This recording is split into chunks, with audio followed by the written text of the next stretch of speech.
Today on The Riff, Justin and Preston sit down with Jake Smith to continue the conversation from the masterclass that Jake taught at North Point. Think of Jake like a mixture of Benedict Cumberbatch and Will Ferrell, with a dash of spiritual wellness and deep emotional philosophies. We hope today is hopeful and helpful. Thanks for listening. Oh my goodness. Oh, we're here. We made it. Okay, I've got with me Preston Ulmer and Jake Smith. I have said this multiple times. I have said that you're a gift to this church. Preston, I'm speaking to you right now. If you're not watching, why aren't you watching if you're not watching? But you are. What you bring to the table, what you bring to the staff, an absolute gift. And I cannot say enough about Jake. I've heard a lot about you. I've listened to a Riff episode with you on it. And both that was Jeremy a long time ago. That was a long time ago. Yeah. And both Preston and Jeremy have spoke so highly of you. You're able to share a masterclass with us, which is just brilliant. If you haven't listened to that, go back, listen to it. That's an episode. And then you were able to sit with our staff. And for me, that just means a lot to me. It means a lot to the staff. So thank you. You have been a life giver. My wife and I always talk about words. And one of the things we tell our girls is there's no neutral words, right? It's either death or life. Those are the only things that you can speak. And you spoke so much life to us. So just wanted to say thank you and so glad you're here. You're so welcome. I'm having an absolute blast being here with you guys. There's so much affection that's just growing in my heart as I spend more and more time with you guys, with the congregation that is North Point. So thanks for letting me be here. Absolutely. Absolutely. All right, Preston, you brought, I mean, this is against the rules. You brought like a list. You told him like what we're going to do. Oh, I did. It's the riff. We're riffing. You do this every time, by the way. Every time you're on the riff. I called a rough outline. Yeah, it's the riff. It's a riff outline. That's ridiculous. That's so stupid. That's dumb. Well, Jake, we've really packed your schedule because you came in masterclass, then you did all staff. We had some volunteers there, and then you had lunch with us, and now we're in the studio. So thank you. Perfect. For that. Nothing but energy. Nothing but energy. No, I mean you have it, and here's what the masterclass was. If you haven't gone back and listened to it, they need to listen to it. But the masterclass, you talked about attunement, which might be a foreign word to people. Will you tell us real quick what attunement is? Because I think when people hear that, they're going to start to turn up however they're listening to the podcast because everybody wants it. Sure. Yeah, attunement is what we're born naturally not only craving, but needing, you know? So I said this in the masterclass last night, but if you mark on the timeline of your life, your birth, Kurt Thompson says, we are all born looking for someone looking for us. That's how we come out, right? And you fast forward to today, we still have this ache or this longing deep in us to be seen, to be known, to be felt with, to be suffered alongside, and to be delighted in. And that definitively, according to Dan Allender, is attunement, this thing that we're born with and that we still long for today. Awesome. Yeah, you talked about that in the masterclass. Tell us what got you into this, what plumb line is, and then we're going to continue to ask questions during the masterclass. North Pointers were texting questions. I have right now unread text messages to about the tune of 60 unread text messages on my phone. You just keep those in your phone? Well, it never happens until we had Jake Smith That's a little here. bit creepy. I mean, thinking about it, that's your personal number you gave out. I did, yeah. When I'm bored, I'll just read them. I thought so. Yeah. So I'm going to throw some of those questions your way, but I want you to just tell people, hey, what got you into this? Yeah. Obviously, attunement is a big deal. Yes. It's transformed your life. Plumb Line's all about it. Tell us that story real quick. Yeah, just to reiterate, again, a couple of things if you haven't seen the master class, but I was a pastor for 21 years before I started doing this. Grew up in the church, studied ministry formally, practiced it professionally for 21 years. And there may be an impression out there somewhere that if anybody should have stuff like the fruit of the Holy Spirit, for example, love and joy and peace and patience and kindness and goodness and faithfulness and gentleness and self-control, if anybody should have that stuff, I should probably have that stuff. I mean, I'm working hard at my faith. I'm disciplined with my spiritual practices. It's sincere for me. I genuinely believe in God and love Him and want to serve His purposes on earth. So how could I be missing things like the experience and expression of the fruit of the Holy Spirit. And this was never more clear to me than one night when I was dutifully putting my daughter to bed when she was 4 years old. And I had just read her a story. I had just turned out the light. I was lying with her until she fell asleep. And her little voice emerged out of the darkness, and she said, "Hey, Dad, if I could line up all the dads in the world and I could pick a nice dad or you, I just want you to know I'd still pick you." And I kind of sat up in the darkness, thought I should probably give her a chance to backpedal out of that. You know, I was like, "Oh, honey, is Daddy not very nice?" And she didn't backpedal at all. She said, she doubled down. She said, "No, not really, but I would still pick you," you know? And what I said in the masterclass and what I'll say again is the hard truth is that she may have been one of the only people in my life that could give me that kind of feedback. Like, here's what it's like to be with you without me becoming defensive or even worse, dismissive. Like, that's your opinion, you know, or that's a you problem, you know, or something. But I could not resist the sentiments of my own little girl. So I kind of walked out with the hard truth that something's wrong with me, like something's off. And how could that be? And that's what changed everything for you. That's what led me into my own deep work. That's what brought me to the place that said, all this stuff that's worked up until now, perhaps, all of this stuff that's gotten me this far. So it's not valuable. It's been great. I've experienced some growth. I've experienced some healing. I've experienced some life from my spiritual practice. But now I was butting up against this glass ceiling. And the stuff that brought me this far wasn't going to take me into the deeper experiences and expressions of faith, of times with God. It wasn't going to give me what I needed to have a healthy, deeply connected relationship with my little girl, my sons, my wife, my neighbor. And so it was time to go on a new destination, or not a new destination, but further into a destination. And I had no idea how to get there. So where did you start? Well, it's kind of like the guys that can take you there a lot of times are not the guys that are on stage under the bright lights. They're not the guys writing New York Times top 10 sellers. You know, they're like Yoda in the Dagobah system, you know, where he's like kind of hiding out. He doesn't want to be found. Like, you show up and you find him. He acts like an idiot for a little bit just to check you out, you know. And then when he's like, "All right, fine, I'm a Jedi Master. I'll train you," you know. Yeah. That's what these guys are like, you know. So I found two guys, one guy named Jeff, another guy named Jack, older men in their faith who were okay just to be in the Dagobah system, you know. And I stumbled into them, and they kind of watched me for a bit, and they said, "Okay, we'll take you where it is that you're longing to go." And that was going to involve some very different formation and some very different practices than I had experienced previously up until now. Okay, so you used a Star Wars analogy. Yeah. That reminds me of Doctor Strange. Have you seen the movie Doctor Strange? Yeah, I had so sometimes I post on my Instagram just little quips, and like TikTok is a horrible, horrible place. They can be so mean on there. So I had posted something, and somebody commented on there, "You look like Will Ferrell and Benedict Cumberbatch had a baby." And I said, I feel like I want to laugh, and then my reply back was Imitation Game Benedict Cumberbatch or Doctor Strange Benedict Cumberbatch. And they said Imitation Game Benedict Cumberbatch. And I was like, dang. So yes, I know who Doctor Strange is, with bitterness in my heart. Well, he goes away, has these experiences, comes back, totally transformed. Anyways, it's been helpful. So thanks for doing the deep work.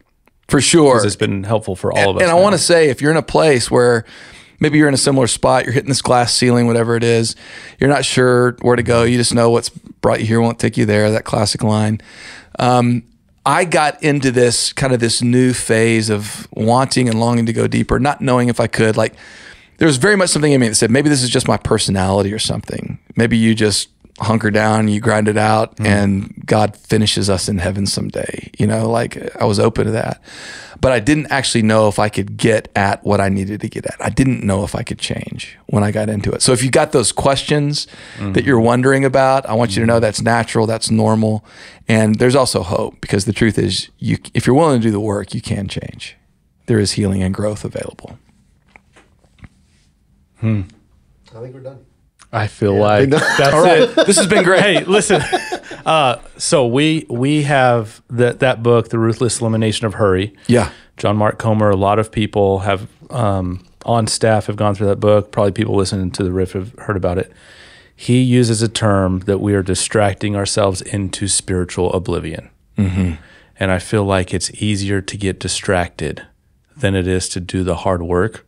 But when we hear you talk, I'm like, but it's way more rewarding to do the hard work. Yeah. So last night you talked about when you consider what it costs you, that way of showing up. Can you start there, and then I'll throw some more questions your way? Yeah, for sure. The truth is there's a benefit to the distraction too, and it's important to name that. You know, like listening to a podcast. That's right. Instead of connecting deeply with your spouse or something. I get it.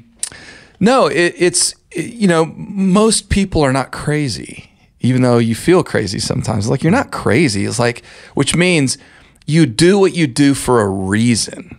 Okay. So why do I scroll my phone mindlessly for hours a day? Why do I binge watch Netflix? Why do I pour myself a third glass of bourbon at night after the kids have gone down? Or on the other side, kind of the more positive distractions. Why do I work out 3 hours a day? Why do I work, 50, 60, 70 hours a week? Why can I never just sit and on the couch and slow down? Why do I always have to be cleaning something, reorganizing something, doing a project in the garage? Like, we're not crazy, okay? There is an ROI of some kind that I get from the scroll, from the project in the garage, from what it is. And most often, these are some of the tactics and the methodologies we've learned to survive our life, namely to survive the overwhelming feelings that rise in us and get pressed on all the time from our own stories. How do we deal with that? Because feelings have this physical manifestation that accompany them, and that's actually what we don't like about feelings. Like, if there wasn't a physical sensation in our body, feelings would be fine. If they're just an idea, it's like, oh, I'm afraid, but I don't actually feel anything physical in my body. Right. Well, who cares? Just protect yourself or something, right? Ask for help. But no, it's that really nasty pit or ache that shows up in my stomach. It's that uncomfortable burn or ball that kind of starts rolling in my sternum. It's the vacuous sensation or the tightness in my chest, the knot and the constriction in my throat, where it's even maybe sometimes it's hard to breathe, or sometimes I get headaches, or I get a lightheaded or disorientation feeling. These are very uncomfortable. Like, they're not enjoyable experiences physically in my body.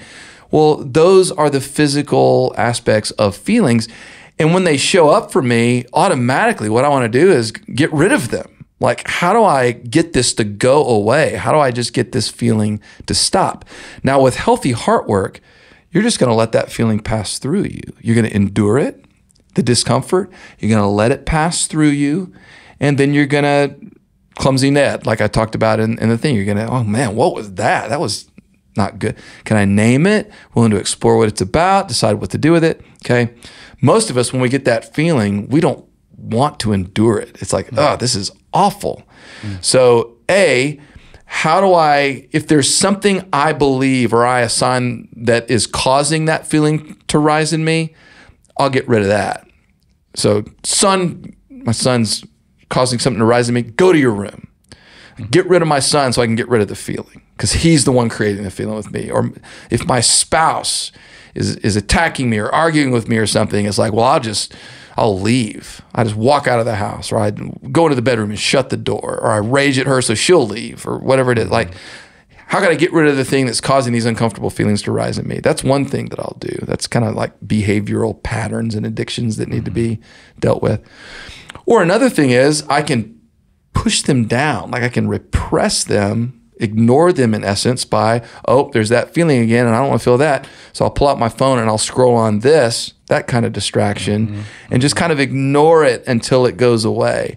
What happens when I do that with phone, bourbon, working out, whatever it is, the feeling doesn't pass through me. It goes down deep into me, and it's undealt with. Okay. And that gets really nasty. It's like now they're coming out sideways, and I'm reacting to things that aren't a big deal like they are a big deal. And it's like, well, what's the big deal? That's, she spilled her milk or something, and it's got nothing to do with the spilled milk. It's got to do with these feelings I've been pushing down inside of me and ignoring with my distractions. And now they pop out like that snake when you open the can, and the snakes pop out everywhere. Like I pushed them all down in there, and there's lots of tension, and then something little like a spilled milk happens, and they explode everywhere. Not about the spilled milk. Or the other thing, this is the worst one of all. It's like the feeling goes to pass through me, and instead of letting it pass through, I grab it, and I spin on it, and I spin on it, and I think about it, and I hold on to it, and I process it, and I narrate. I start making judgments, and I start, and it's just like, and I just hold on to this thing, and it grows and it grows and it grows, and I won't let it go. Okay. These are all the things that kind of distraction does. Now the reward is pull out my phone, scroll. Yeah, I'm pushing the feeling down, but I survived the moment. It's like I can make it another day kind of a thing, but also we have to ask ourselves, what's the cost? If the benefit is, well, I survive, I can get to sleep at night, I can, move past this moment and not rage at somebody or whatever it is, well, those are good things. Getting to sleep at night, not raging at somebody, surviving a moment, those are good things. Those are the benefits that come from perhaps these distractions. But then I have to do the work of naming the cost. What is the price I have to pay to continue to ignore, repress, grab and spin, these things? And that cost is usually pretty high. It's I'm missing out on connection with my wife, with my kids. I'm missing my calling, my purpose. I'm missing growth and the opportunity to develop and heal and transform and all these types of things. So there is a cost to the distraction, and there's a benefit. And the pathway to real healing and transformation actually begins when you're able to do that work, and you'll say, what's the benefit of choosing kind of not to do that good, healthy heart work and soul work where I'm growing and connecting and nourishing it? And what's the cost of not doing it? And I compare the two, and I make a decision. It's worth this price to continue to get this ROI, or the cost is too high and the ROI is not worth it. I remember at your intensive, that was the thing that shook me the most, was talking through the cost of what we cope with. That was a big deal. Yeah. So, what did it cost you? No, we're not going in there now. Okay, all right. Yeah, good try. But we'll talk off there. No public sessions, please. Cost me anything, man. Stop asking me questions. Stop asking me. Yeah. I'll be asking the questions on this podcast. Well, speaking of questions, you've got more. Okay. All right. And as you get those out here, I want you to kind of dig back into this question that was last night. So pick your favorite one while I ask this one. Well, I have 60 unread. Actually, I don't want to lie on. It's 53. 53 unread text messages. Okay, let's do them. Let's do them all. One of the questions last night that was asked at the masterclass was, so many theologies tell me that I'm broken. Right? Almost like this worm theology type of deal, that you are horrible. And I don't know how many conversations I've had with people over the years at North Point specifically that walk in and they say, I don't need reminded how bad I am. Yeah. Right? And your answer was so beautiful, right? You talked about being light and shadow and this just mixture of both. Yeah. So as he gets the questions out, can you just speak a little bit more on that? Because I think it's really important, like where someone starts their journey, right? And also just where the Bible starts. It doesn't start with something bad, right? And that's what restoration is to get back to something that is whole and pure and good. And so just kind of walk through that, because I thought it was such a good answer, and it challenged me. And and I hope it challenged people that listen to that as well, but kind of walk through that and how you see that, especially in the work that you do. What does that look like? Yeah. So we tend to label people as good or bad, right? They're this or they're that. And the truth of the matter is none of us are really good or bad, but we all consist of both light and shadow, right? And my own healing and integration and my true self really begins to emerge when I'm able to embrace, acknowledge, confess, and take ownership of both. Both, I'm going to own my shadow. Like I've got this potential for shadow in me, okay? And I've also, though, got to own my light. I've got this potential for light and for goodness in me. All of us do, because we're imago Dei. We're made in the image of God. The best story I know to illustrate this, man, it's so powerful. And I'll keep it fairly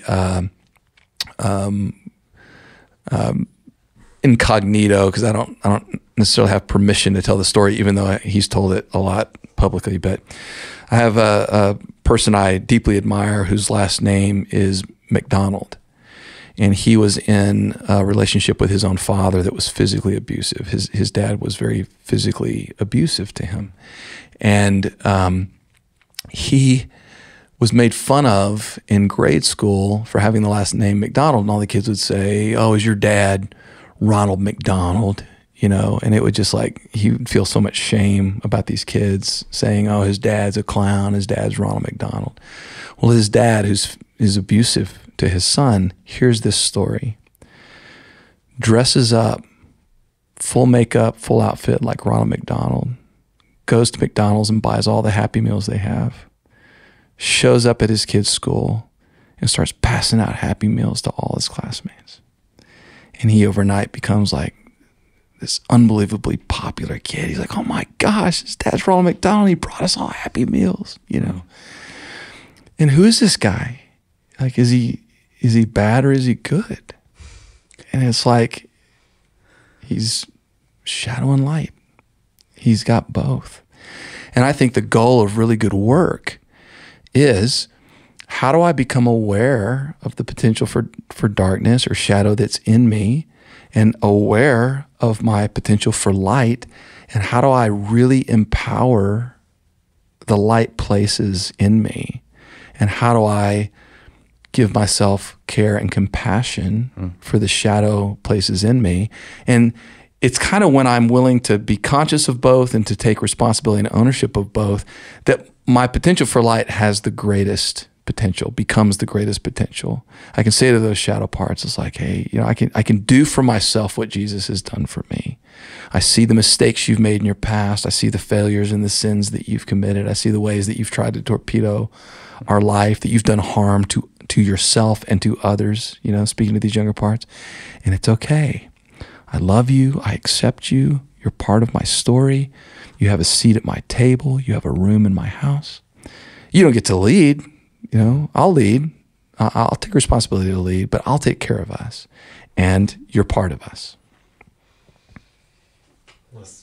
Powerful. So good. That Ronald McDonald story I'm going to be thinking about for a while. I've got one more thing. Yes. Please, So I don't, listen. Put your phone down. I'm going to put my phone away. So that's really good in this regard, right? So I grew up in a particular brand of church where it was very academic and it was very good and bad, black and white, okay?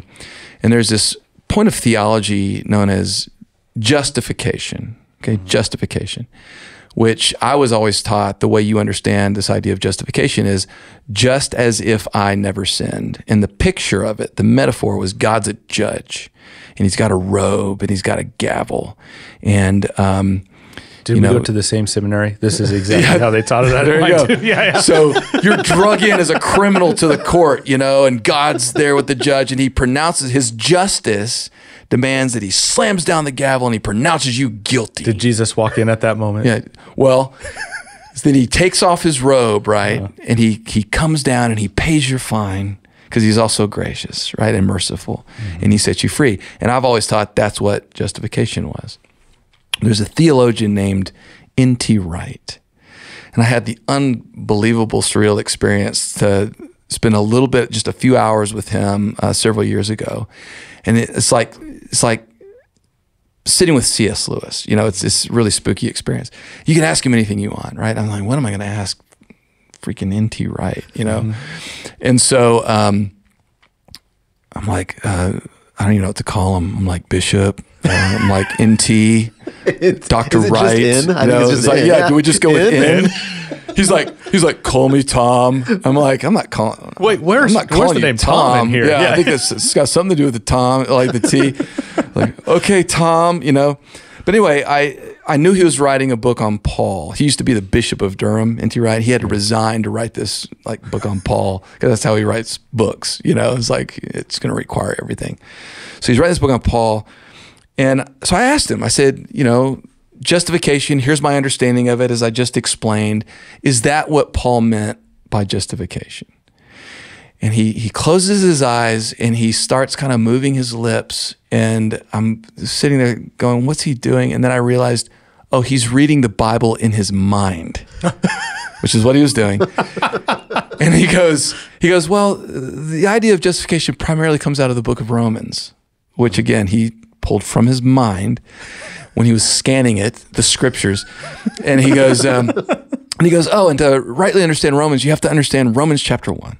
And Romans chapter 1 is all about idolatry and how people were entrusting, these idols or these gods to fulfill them. And Romans chapter 1 sets up Jesus as the God who does not demand sacrifices like all the other idols do, but who sacrifices for you. And I was like, okay, I could camp there for just a while and that would be enough.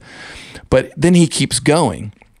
And he's reading the Bible, he's reading Romans in his head, and he goes, oh, that's interesting. Oh, that's interesting. He starts doing that kind of thing. And I'm like, what's interesting? And he said, every time justification is used in Romans, it's attached to the idea of adoption. And so I go, oh, so it's not a legal idea, as I had demonstrated. And N.T. Wright leans in and he goes, no. He goes, it is. It's just not legal criminal. It's legal familial. So the idea is that you went missing. You're an orphan.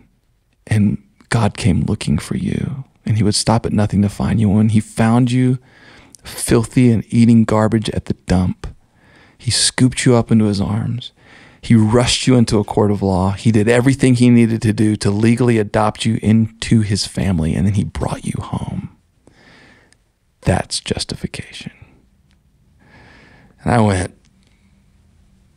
I've been in church my whole life. And I've never heard anything. I've never heard this, but that's in that same vein. Well, are we evil? Are we dirty? Or are we these beautiful design, and it's kind of like, yeah, can we accept both? And can it not even be about us and our dirty and our filthy and our light and our potential for, can it be about the one who rescued, and the relationship that he wants to have with us because of his insatiable love, so. I don't want to ask a question. So 52 more. I'm looking for the one. Some North Pointer asked about justification here, so I'm gonna. Okay, I'll ask two questions. Okay. How do we be intentional about healing our hurt? Which you did talk about attunement, but the second part of this question: does it ever stop? Like, is there a point that you've arrived at? I am healed. So I think that's a good question. That's a great question. Yeah. No. All right, next question. It's not yeah, it was a yes or no question. Yeah. So, okay, tell us what. So is it always, you're always doing heart work? Well, I think we are going to continue to be hurt. It's not like all the hurt lies in our past. We live in a place that's ruled, by evil. Mm-hmm. And as such, we're going to continue to experience our own pain. We're going to experience the pain of the world around us. And so the question becomes, do I have enough of myself to stay in process, to heal what I need to heal, and to grow through it all, to see it all as a process of becoming, for me, is the key. It's like in one of the groups that I facilitate, we do something called a genogram. And a genogram is kind of that thing you fill out when you go to the doctor, and it's like, all right, who in your family has heart disease? Who in your family has had cancer? And what they're trying to do is they're trying to get an idea that because of the family you came from, what do we need to be looking for and being careful about and working on healing in you, right? Well, a genogram is kind of that, emotionally and spiritually. So you have people fill out this thing, and there's a code where it's like, where was alcoholism? Where was sexual abuse? Where was rage? Where was addiction? Where was adoption? Where was affected by war? Like all this kind of stuff. It's a very robust process, but they ultimately get this really good look at the context from which they emerged. Like, what's the context from which I emerged? Okay. And then there's a couple of questions that we reflect on as a group about that. And the first question is, as you look at all of this stuff that was going on in the soil from which you grew, question one, how did that screw you up? Right? And we spent a long time on that. It's like, because it did. It's like, I'm codependent as all get out is how it screwed me up. Like I constantly roll over to all my own feelings and wants and needs and prioritize everybody else's so that I make them okay so that I can be okay. And it's exhausting. That's how I'm screwed up. And so on and so forth. There's a million ways that it screws us up, right? We get to the end of that and everybody goes, all right, well, that was important. That was a good process. And it's like, hang on. Question two. How did all of this nastiness forge you, F-O-R-G-E, forge, with certain gifts and abilities that you would not have any other way? And now we get to go, oh my gosh, having had to go through that, having had to do my healing work and go back and re-enter the story of that. And as we fail forward and get our toes stepped on moving forward and lose people moving forward and so on and so forth, to see that as always opportunities for more forging. Yes, more potential for screwed me up, but we can heal from that. And what's left is this beautiful forged heart and soul that creates what I would call a person of substance, deep substance. And Richard Foster has this great quote. He says, Richard Foster is a Western Quaker elder. He wrote the book Celebration of Discipline. He's fantastic. But he said, the world does not need more brilliant people, and the world does not need more successful people. We need more people of substance. We need more deep people. And unfortunately, that's the process of becoming a deep person of substance. It's a great answer. Okay. How do you forgive the ones who caused the contempt without allowing it to become the present? Yeah. Yeah. So feelings are not right or wrong, right? They're not ethical in some way or moral in some way. So it's not wrong for me to feel fear. It's not wrong for me to feel hurt, wrong to be sad, wrong to be lonely, wrong to even feel shame. Okay. They're just true or not true. It's like they're in there or they're not. I'm afraid or I'm not. It hurt or it didn't. I'm sad or I'm not sad. Right. The only choice I have is, what do I do with the feelings when they are true?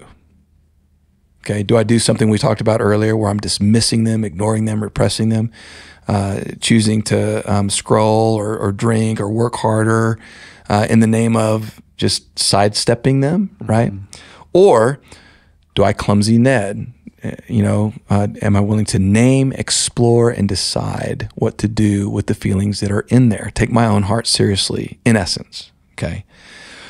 Well, if I choose to ignore or repress the feeling, or spin on it in some way, which is an unhealthy handling of the feeling, It's torturous if I just spin and spin and spin and sit in the feeling, right? The feeling does not go away if I do that. Repress, ignore, or spin, okay? Instead, it devolves, and they become very twisted and sick, and they end up becoming expressed almost as part of my personality or even as a mood of some sort that's nasty, okay? So when you talk about forgiving someone, as this question says, like, how do I forgive this person? Well, we're really talking about somebody probably who's hurt you, okay? I was hurt by this person, therefore, And that's the feeling you're dealing with, hurt. You're dealing with the feeling of hurt. Yeah. So when we talk about forgiveness, we have to talk about the feeling of hurt being true inside of you, and what do you do with your hurt? Okay? Now, if I choose to dismiss my hurt, if I choose to enter the dance of contempt that we talked about in the masterclass with my hurt, I'm going to judge them, I'm going to blame them, I'm going to accuse them, I'm going to justify my own thinking about the person, I'm going to rationalize it, I'm going to spin the story to really emphasize the parts that are important to me and really underemphasize others. Like if I'm in this place of contempt, what happens when I ignore my hurt is it moves over here to this impaired state called resentment, okay? And I become consumed by resentment. My whole life ends up being defined by my resentment. And if I stay in that feeling of resentment long enough, it gets really dangerous. It moves again into isolation. It becomes revenge. And all revenge is I'm going to make you hurt like I hurt. Okay, that's revenge. I'm going to make you hurt like I hurt. Okay, that's a really ugly, broad road leading to destruction if I don't honor and care about and treat my hurt. Okay, but when I've been harmed by somebody and I need to forgive, if I'm willing to honor my hurt, okay, clumsy Ned, right? We talk about this again and again and again. Can I name the hurt? It's like, wow, when they did what they did or said what they said, it wounded me deeply. And here's what I lost. Here's what it cost me. Here's the ground I now have to make up. You know, here's the hit that I took, those types of things. And I'm able to explore that hurt and then decide what to do with it. That's what brings me to the right of the feeling instead of the left, instead of this other way. And the right leads me to, well, what do I need? You know, when hurt is true inside of me, what does my heart need? And the need of hurt is attention. When I'm hurt, I need to be attended to. It's the same thing when my little girl falls off her bike and scrapes her knee. What does she need? She needs me to point at it. She needs me to talk about it. It's like, oh, honey, that looks like it hurts so bad. It's bleeding. We get the Neosporin. We get the Band-Aids. We doctor her up. I hold her for a little bit. I let her cry. You know, I give her my attention. I give the hurt, the wound, my attention. I attend to her. The same thing is needed when you've been hurt by a person, by a spouse, by a boss, by whomever, right? Your hurt needs to be attended to. You need to be attended to. You need attention. So when I'm able to name my hurt and explore what it's about, I can go get the need of my heart met in a healthy way by getting that hurt the attention it needs. You can do this with a therapist. You can do this with a spiritual director. You can do this with a pastor. You can do this with a very, very safe friend where you're talking about things in confidence and you have to be able to talk about it. Here's what happened. Here's what it felt like. You get feedback and support from that person holding that space. That is what the heart needs when it's been hurt. And when I get the need of my hurt met in a healthy way, it leads me to the gift. Every feeling has a gift it wants to lead me to when I actually am willing to name it, explore it, and decide what to do with it. I'm willing to honor my own heart. And the gift of hurt is healing and courage. Healing because I'm going to go sci-fi on this metaphor. I was hoping you would. Beautiful. I was Please like, go when is he going to go Please go sci-fi? sci-fi. Please And go now- sci-fi. Go sci-fi. Here we Doctor are. Strange or Star Wars? Yeah, straight up. Well, just a mixture. Okay. And we'll throw some Braveheart in there. Okay. So That's Braveheart, Star Wars, you charge the front line, you get your arm cut off. Okay. Here's where the sci-fi part comes in. But you get drugged back to this magical tent in the back of the battle line where they can rub some potion on there and do a little chant and your arm grows back. Okay. You can heal. Okay. If I know I can heal, what am I going to do next time there's a battle? I would say fight again. I'm going to charge the battle line again. But I didn't know if it was the right or wrong answer. You were dead on. I could see the fear that was true in you that was in that true moment. fear. Yeah, fear rose. That's right. I'm going to charge the battle line again because I know if my arm gets cut off, it can grow back, right? So the gift is I know that when I've been hurt, when I'm hurt, I know that I can heal. And the fact that I know that I can heal, and I've even experienced being healed before, it gives me the courage I need to actually try again. So forgiveness is less about, by the way, you forgive a person, not an action. That's a big deal too.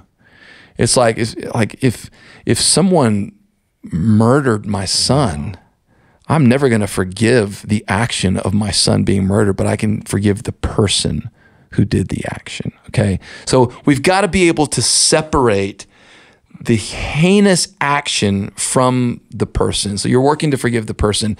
You do not have to forgive the action. Does that make sense? That's a pretty critical part. That doesn't of it. just make sense. That's the first time I've heard that said that way. Yeah, that's a big deal. So it's about your hurt. And by the way, you don't need the person who did the hurting to be involved in the process of forgiveness. Sometimes it's critical that they're not involved because maybe they're not a safe person for you. So you can do the work of forgiveness by dealing with your own hurt, giving it the attention that it needs, talking about what it cost you. Forgiveness, a lot of forgiveness is, I will not give in to the resentment. So when the resentment starts to rise, I'm going, okay, there's that hurt that's getting impaired. My hurt needs attention. I will not give in to the resentment. I will stay in my healthy hurt. I will pursue the need of my hurt being met in a healthy way so that I can heal and have courage to move forward in my life. Okay, that's the process of forgiveness. That's different. I heard a 3-point sermon on forgiveness one time. It's a little different. It's just, it's a little different. Step 1, step 2. Step 3 is high five. You did it. That's amazing. Good night. Thank you. Yeah. All right, Justin. Well, that's it. I think, golly, that was two questions out of 53. That was 2 questions. There's no way I was getting to 53. But that was 2 questions. All right. I will say this. Same time next week? Same time next week. There's a way that people can easily, through the North Point website, access your intensives and those sort of things. I would just say if anyone's listening and they're like, I'm really curious about an intensive or the 12-week virtual program, would you call that a cohort? Yeah, we offer cohorts in different formats. Okay.